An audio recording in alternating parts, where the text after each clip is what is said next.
wabarakatuh. Dan selamat pagi. Perkenalkan, nama saya Widyasari, Stanbook A241-20045. Program studi pendidikan fisika. Menempuh perguruan tinggi di Universitas Tadulako. Dalam dunia modern ini, ilmu fisika menjadi salah satu ilmu yang banyak digunakan dalam kehidupan sehari-hari, seperti bermain bola, berlari, dan aktivitas kehidupan sehari-hari yang banyak melibatkan ilmu fisika, seperti pengukuran suhu. Menentukan panjang suatu objek hanya dapat dipahami dalam kaitannya dengan metode yang digunakan untuk mengukur. Kegiatan pengukuran adalah penentuan besaran, dimensi, atau kapasitas, biasanya terhadap suatu standar atau satuan ukur. Tentunya sudah dapat dipahami bahwa tujuan saya mengidentifikasi serta melakukan petikum ini ialah dapat mempelajari penggunaan alat-alat ukur untuk pengukuran besaran panjang, dan mampu menggunakan dan memahami alat-alat ukur dasar. Oke, sebelum masuk pada teori pengukuran, saya menjelaskan terlebih dahulu tentang kesimpulan pengukuran, tentang kegiatan pengukuran ini.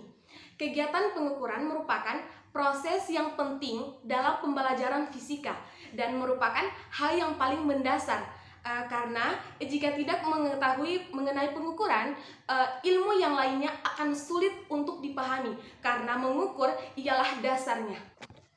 Terlebih itu, kita harus tahu juga alasan mengapa pentingnya melakukan praktikum ini.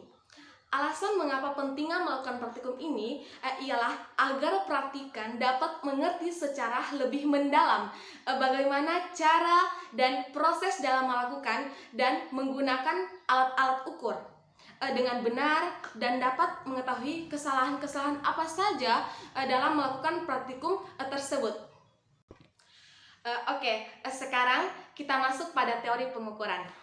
Pengukuran pada dasarnya adalah membandingkan nilai besaran fisis yang dimiliki benda dengan nilai besaran fisis alat ukur yang sesuai. Jadi, dalam setiap pengukuran diperlukan alat ukur yang sesuai. Pengukuran besaran panjang memerlukan alat ukur panjang, pengukuran besaran massa memerlukan alat ukur massa, dan sebagainya.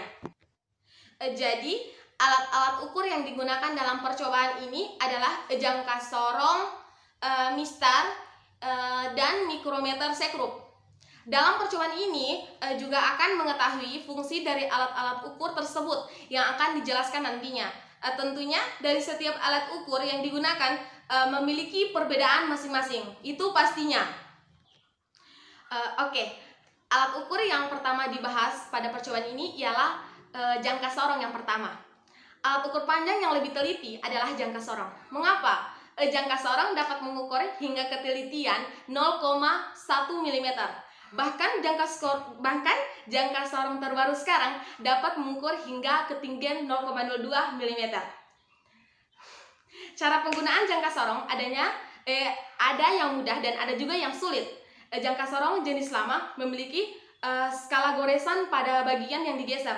Skala ini sering disebut skala Nonius atau Vernier.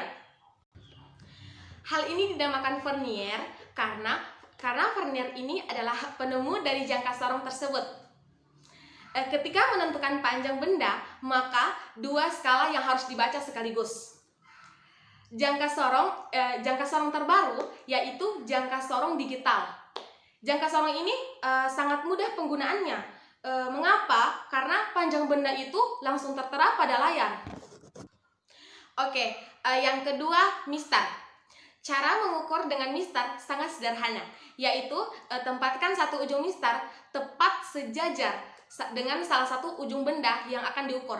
Kemudian baca skalanya pada mistar itu yang berhimpitan dengan ujung kedua benda.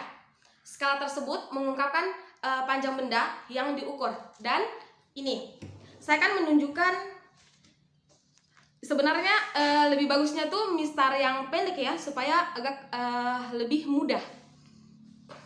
Saya akan menunjukkan yang mana skala Nonius dan skala utama. Ini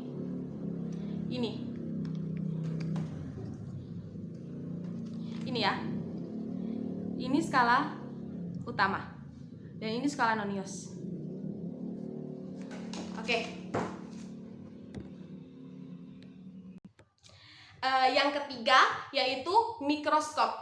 Mikroskop adalah alat untuk menghasilkan bayangan yang ukurannya jauh lebih besar daripada benda.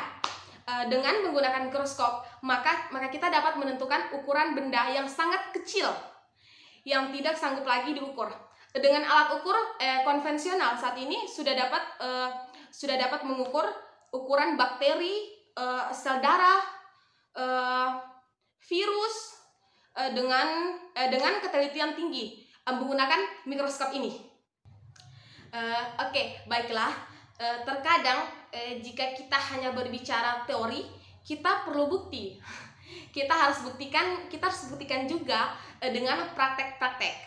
Tetapi karena saya belum mempunyai alat-alat ukur tersebut seperti jangka sorong dan mikroskop sekrup, saya hanya bisa menjelaskan alat-alat ukur tersebut melalui hasil yang saya gambar.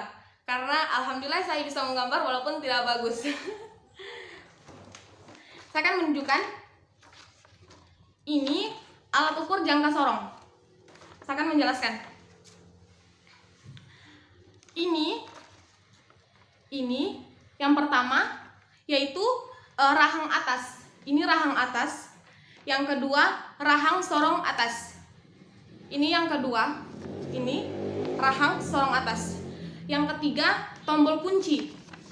Ini tombol kunci.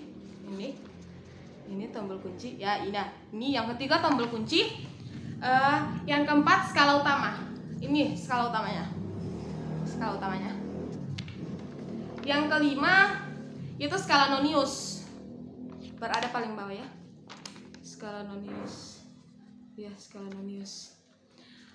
Oke, yang keenam rahang tetap bawah. Ini rahang tetap bawah. Ini rahang tetap bawah. Ini. Yang ketujuh rahang sorong bawah. Yang kedua di bawah. Ini rahang sorong bawah.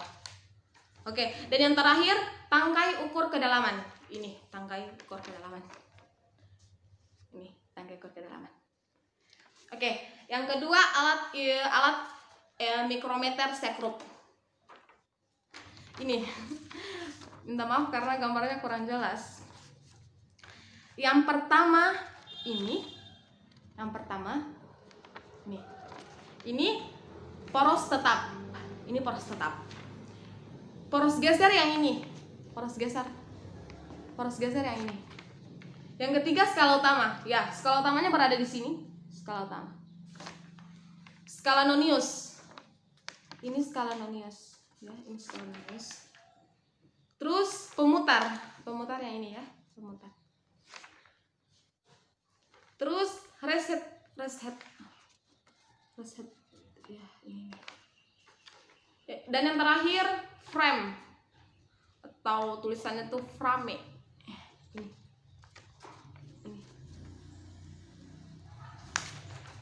Oke, baiklah. Baiklah, dapat disimpulkan bahwa jika dilihat dari penjelasan tentang MISTAR tadi, jangka sorong dan mikrometer sekrup. MISTAR tadi lebih cocok atau lebih bagus jika kita tuh mengukur panjang suatu benda, ya. Dan yang kedua jangka sorong. Jangka sorong itu lebih tepatnya jika kita menggunakan mengukur ketebalan, ya, ketebalan. Dan mikrometer sekrup lebih tepatnya jika digunakan untuk mengukur diameter benda. Oke teman-teman, saya akhiri. Jika ada kesalahan saya mohon maaf. Wabillahi taufiq wal hidayah. Wassalamualaikum warahmatullahi wabarakatuh. Salam semuanya.